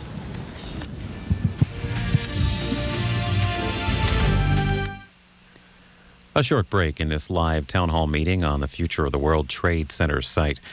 We're going to take this opportunity to show you some programming this weekend on the C-SPAN network. The fall premiere of Book TV's In-Depth Live is this Sunday. Join us for 3 hours of conversation with intellectual, playwright, and social historian Howard Zinn. If you can't find a book that does what you want, you write it. Call in to talk with the author of A People's History of the United States, Vietnam, The Logic of Withdrawal, Failure to Quit, Reflections of an Optimistic Historian, and his 2 newest works, Terrorism and War, as well as Emma, a play about anarchist Emma Goldman. In Depth with Howard Zinn, live this Sunday at noon Eastern, 9 a.m. Pacific. Only on Book TV, only on C-SPAN 2. Book TV's fall in-depth lineup features Edmund Morris in October, George Will in November, and Bob Woodward in December. This Sunday on C-SPAN's Book Notes, Winston Groom on A Storm in Flanders, the Ypres Salient, 1914 to 1918, Tragedy and Triumph on the Western Front. In this little corner of Belgian Flanders that I'm writing about, which is about the size of Manhattan Island, there are about 280 or 90,000 British alone buried there. This Sunday, A Storm in Flanders, the Ypres Salient, 1914 to 1918, Tragedy and Triumph on the Western Front, at 8 p.m. Eastern and Pacific. And in the weeks ahead, on September 8th, Dennis Hutchinson and the forgotten memoir of John Knox, A Year in the Life of a Supreme Court Clerk in FDR's Washington. And on September 15th, Arnold Ludwig, King of the Mountain, The Nature of Political Leadership. All in the weeks ahead on C-SPAN's Book Notes. And in a moment, we'll rejoin New York One's town hall meeting on the future of the World Trade Center site.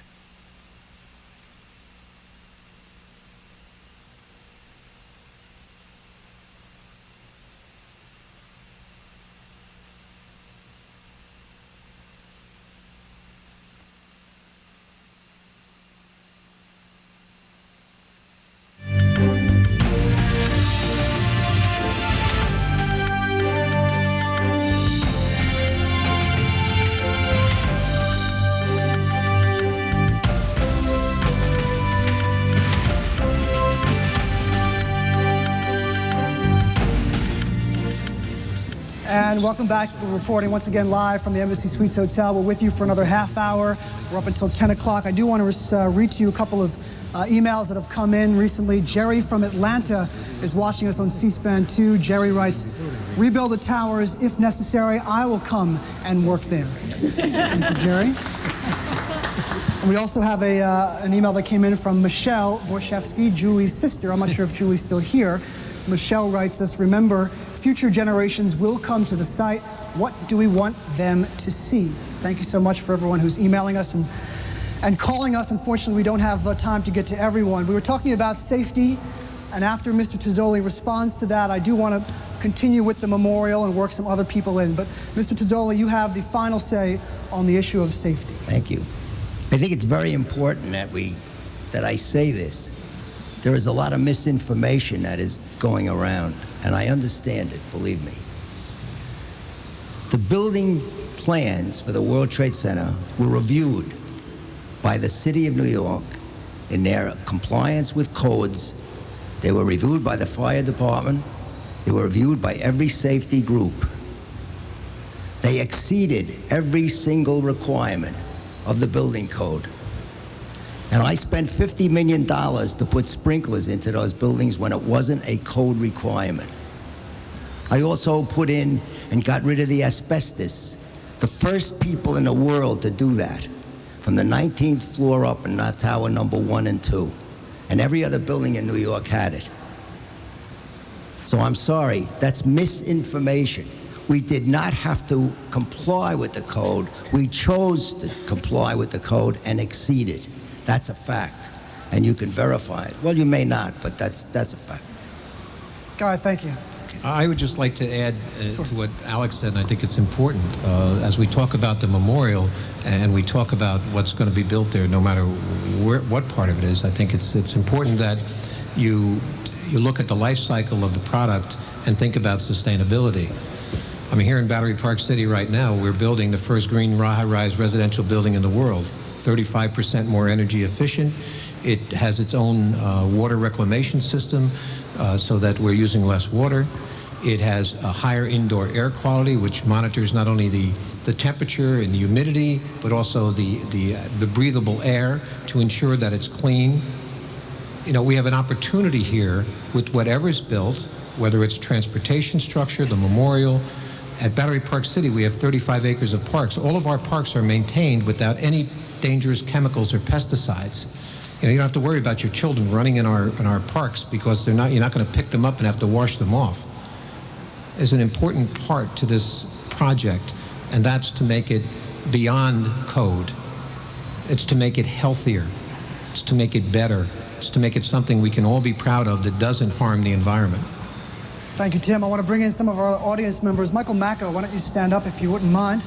Michael, your father died in the 1993 bombing. And tell us your thoughts as you listen to talk about another memorial. John, it's interesting because we're hearing talk about a lot of memorials in other places, and it's, you know, I think a lot of people forgot that there was a memorial down there that was, it was dedicated 2 years after the first terrorist bombing in 1993.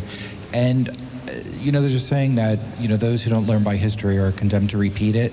And I think we really have to think about rebuilding the towers, because I truly believe that September 11th was the terrorists finishing off the job that they started in 1993 and them coming back to finish it off. So to rebuild the towers, you know, I think we're giving them another target. And I think,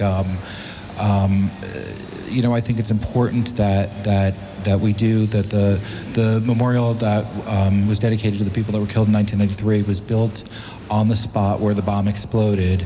And tell us about that memorial for the viewers who weren't familiar with it. It was it was by the artist was Ellen Zimmerman. It was a red granite circle with water trickling out of it, and the names were inscribed upon it, and an inscription that, you know, read on this spot that our lives were, you know, forever changed, because it was the first time that terrorists ever killed anybody on U.S. soil. And like the gentleman from Oklahoma City, you know, that was where I went to, you know, to talk to my dad and to remember my dad. And it was hallowed ground, and it was sacred ground, and it still is. That spot still is. And I agree with Monica and Jack and everyone in the coalition that is sacred ground, and that needs to be remembered. Were you consulted in the planning process for the first memorial? What was the process? The process was done by the Port Authority. It was when it was presented, it was really presented as a fait accompli. We were told this was it, and it was put there. Were you happy with it? Yes, I was happy. I was happy with it because I had a spot.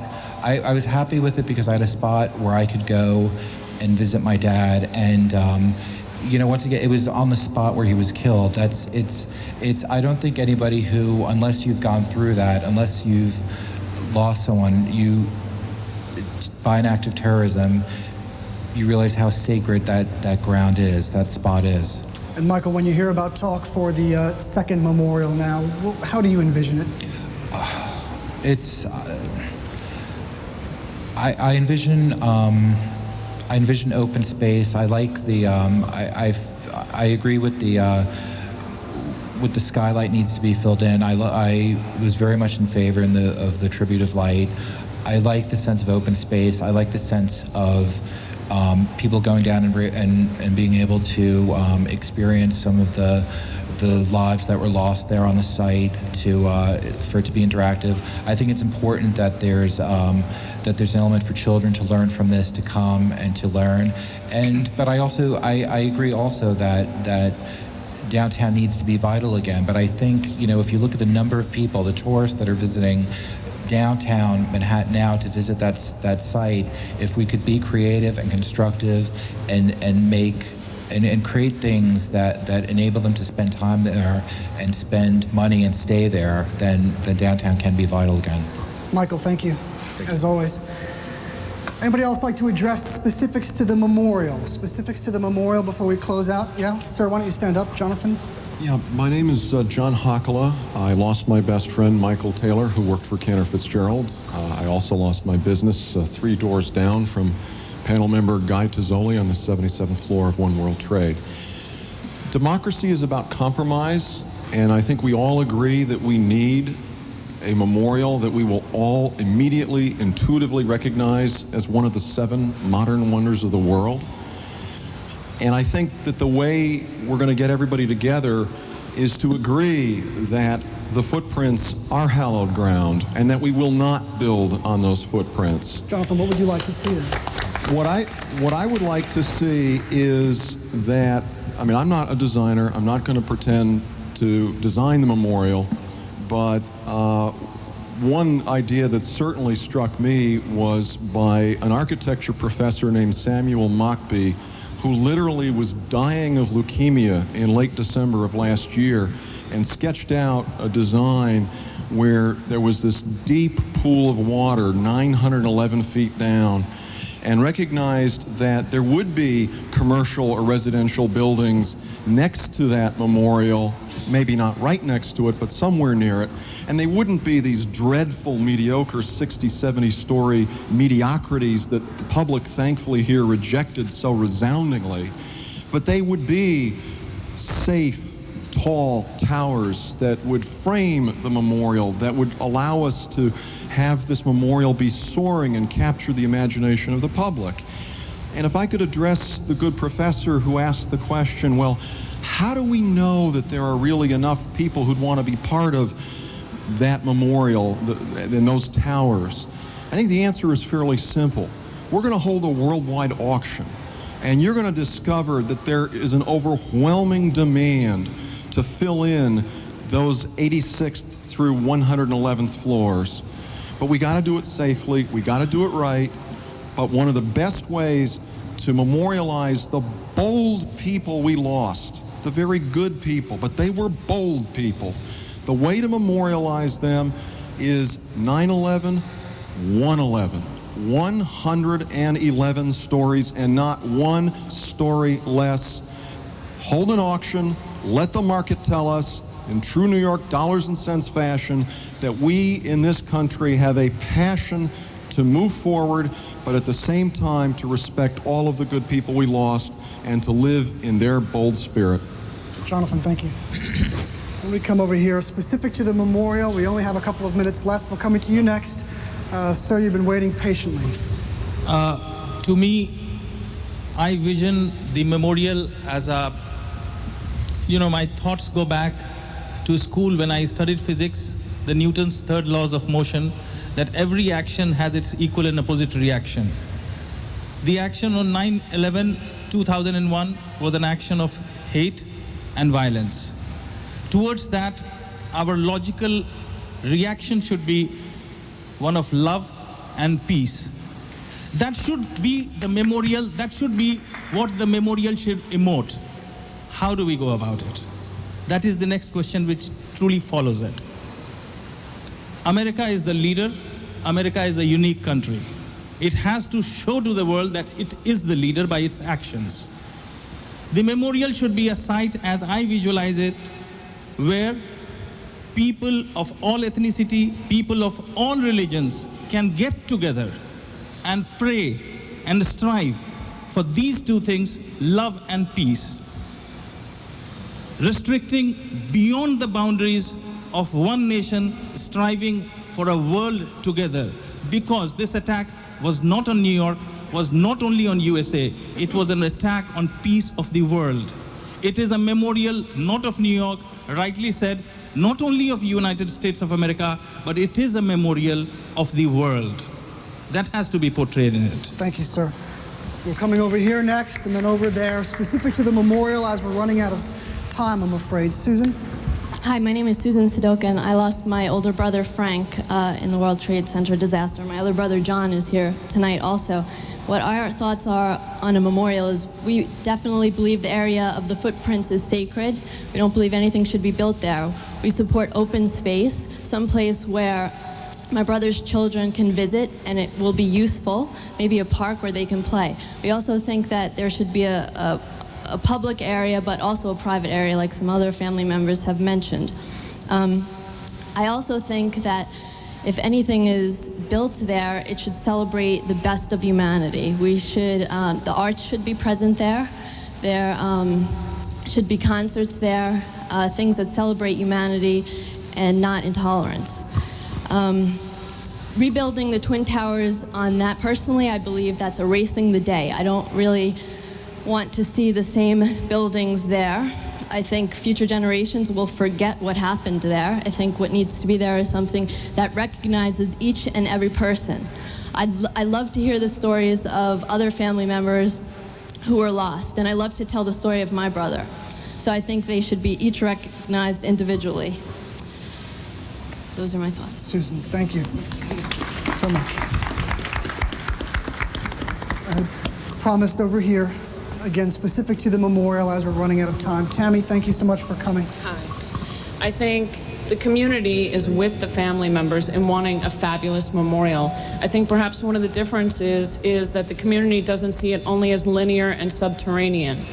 We would like to see something mixed use, so perhaps not only there, but maybe a memorial and open space can be at the top of a building, much like you had the deck, the observation deck at the top of the towers, and mix it throughout so people don't only come and maybe disturb the private place where the families are, but that they walk through the site and they experience it like the people who work there experienced it. They go throughout the entire complex, whether it's different sites of memorials all throughout the space, so not necessarily as a barrier or as a park, as a restricted area, but that and so much more throughout, mixed use. So when the towers are built, there's something at the top, there's something at the bottom, there's something all over the site that depicts not only the loss, but the hope and the joy and what those people were there to do, live the American life.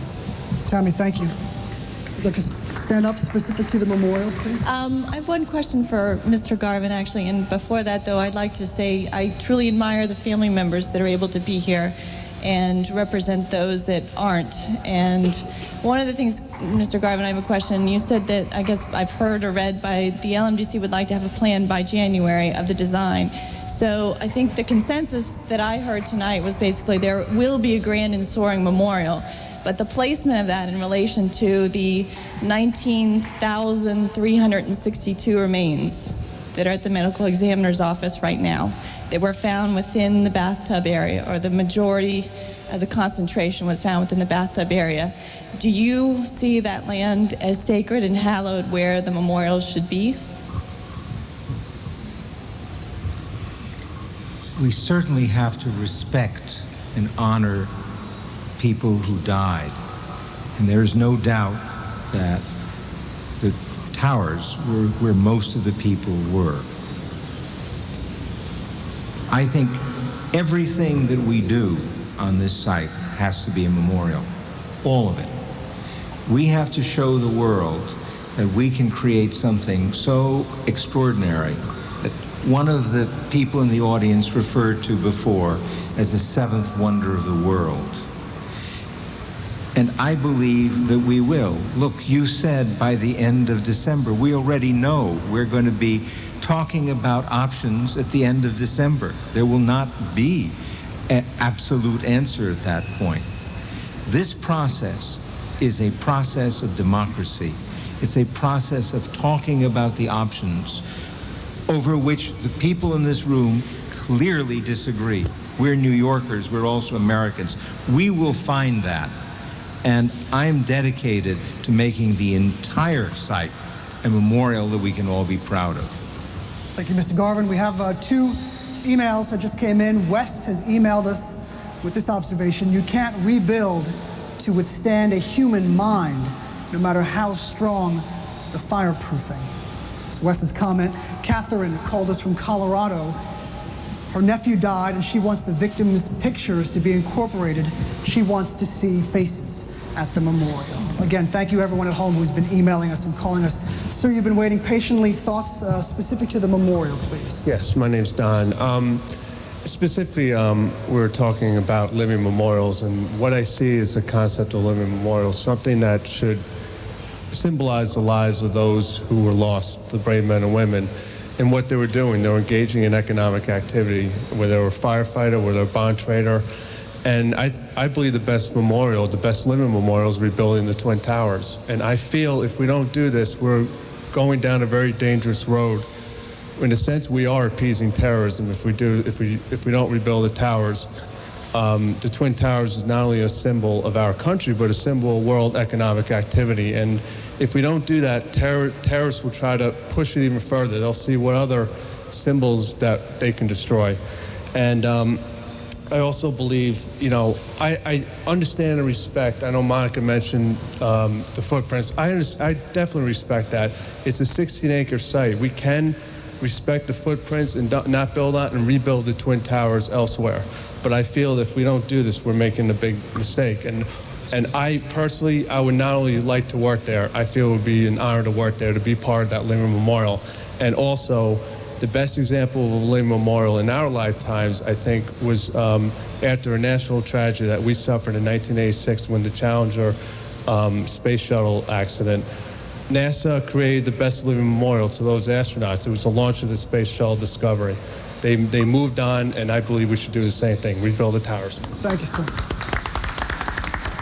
I'm waiting patiently, specific to the memorial, please. My name is Ruth Spencer, and I worked as a volunteer at Ground Zero from September through till the end. And I was very struck by something I heard about an hour ago, that the memorial to Pearl Harbor took 20 years. I never knew that. So why, I know we're New Yorkers, we're always in a rush to catch subways. Why should we be in such a rush?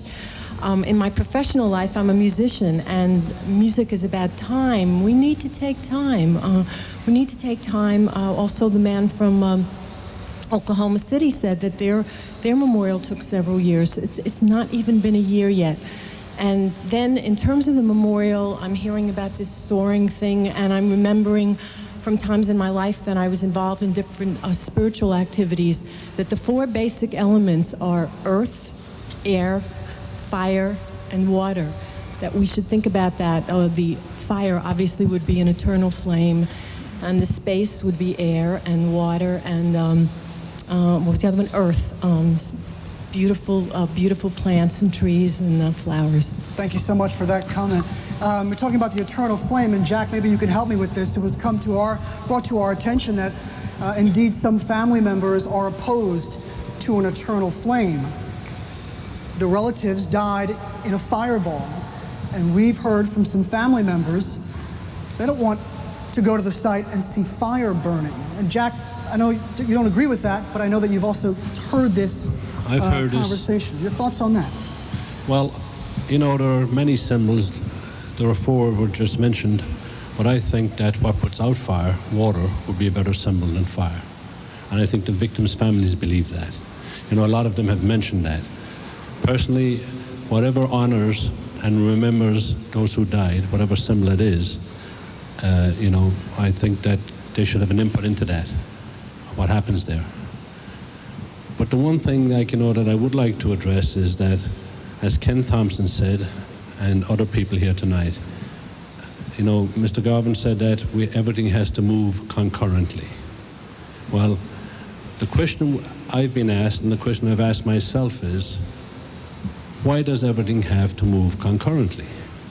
We need to build a memorial that honors the sacrifice of the people that died there. We can build a transportation system on the east side of the Bathtub Wall, where is the most practical place, by the way, to put a transportation system. Jack, I want to get away from the specifics because we only have a couple of minutes left. But you just heard the gentleman a couple seats to your left say we're moving too fast. I agree with him. You agree with that Yes, too? I do. I think we should slow down. I think that, you know, the families are still grieving. That's what people forget.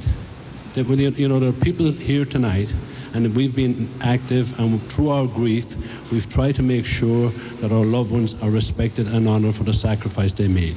They're not giving us the opportunity to grieve. They're not giving us the opportunity to participate in this thing the way we should when we are not grieving, and there's plenty of time to do this. There is no need to rush forward. If they want to rush forward with a transportation system, that's why I'm saying, put it other than the bathtub. The bathtub can lie fallow until we decide what to do. Thank you, Jack, as always. We have a few minutes left. Mark, I'm going to come to Les right here if we can. Thoughts on the memorial? On the memorial, I volunteered down here for 8.5 months, and whatever happens at the memorial, dignified, beautiful, I'd like to see something thanking all the recovery and rescue workers that toiled here for 8.5 months, recovering your loved ones and just cleaning up something that was just done amazingly fast. Here, here. Thank you, Les. Thoughts on the memorial, specific to the memorial? We have only a few minutes left. Good evening, ladies and gentlemen, to the panel. I would just like to say that I sympathize with you, and I understand where you all are coming from. But I do believe if they put something else in the sky, it will be taken down. I don't think God meant it for it to be there, though it will still be there. And all of the people that left that building today were good people. God needed some angels, and he took his angels. Believe it, your husband and all of you people that had family there, they're doing well. They're working for God now. Because I do the same thing. Thank you for your thoughts. We have only a minute left, and we have a lot of hands that are still going up, as is always the case.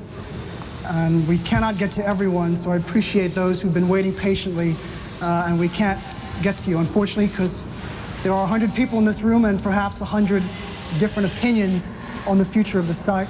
Mr. Garvin, I want to end with you, and we have 30 seconds, and perhaps this is the moment to reassure all of us, Monica's, the Nicoles, the Johns, the Tims right next to you, that indeed this process will be done the right way. You have the floor for the next 30 seconds. I would like to thank everybody here for coming, for working on this. There are people in this room and outside this room that are making the process work.